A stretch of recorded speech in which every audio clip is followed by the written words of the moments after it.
Being sick when you're single fucking sucks so hard. It's like rubbing it in. It's like rubbing it in that you're single and you're like, where I don't have anyone to take care of me and make me soup. And I just have to like be extra lonely in my bedroom because I can't be around people because I don't want to make them sick and I can't work. And basically, you're kind of stuck in solitude, um, and you have to adult for yourself and you have to somehow feed yourself. And I find it super hard to ask for help.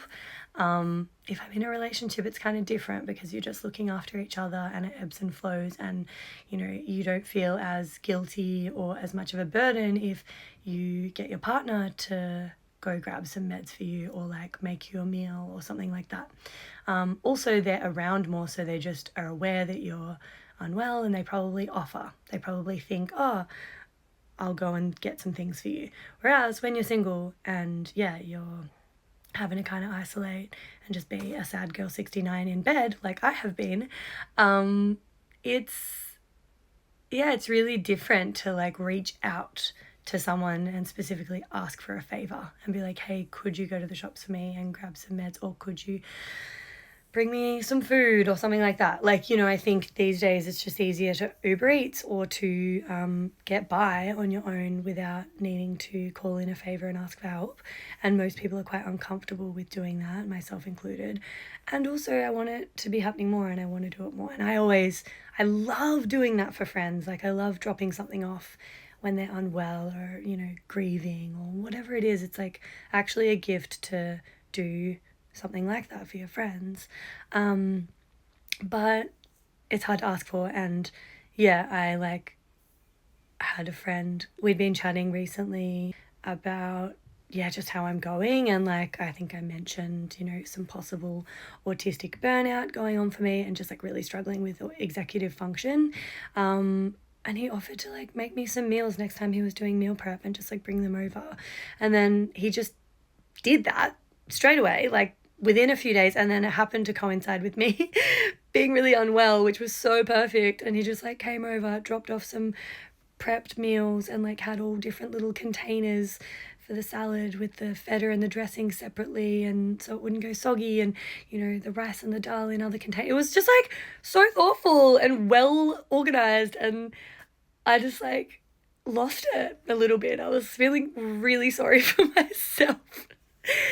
And yeah, I just had a little dignified solitary tear or two when he was here and thanked him, then closed the door, and it got way snottier from there, and I was just deeply, deeply grateful and moved.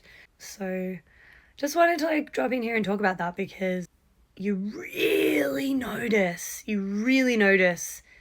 that you're fucking single when you get sick.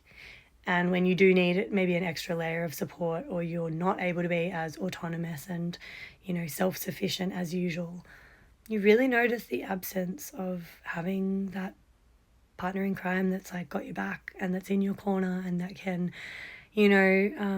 pick up the slack for you when you're not able to.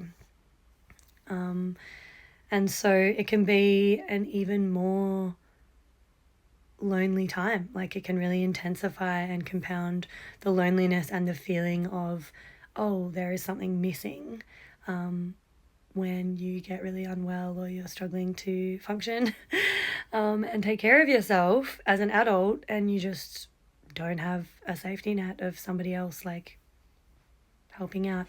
So yeah, really, really grateful to be cultivating the kind of friendships that do fill in that gap, and it's so necessary, like it shouldn't be all coming from a partner, that kind of thing. And I really value like making sure my friendships are quite practical in that sense. Like, if someone's struggling, okay, like what's a practical thing I can do to help them out, and how can I actually be there for them in a hands-on way, rather than just platitudes and, oh, I hope you feel better soon. So I think it's a valuable like thing to play with within yourself as well. Like, how do I go asking for help, and like what is my experience of being in a position where I actually need support, but I don't have that automatic kind of default person that is there to support. Yeah, anyway.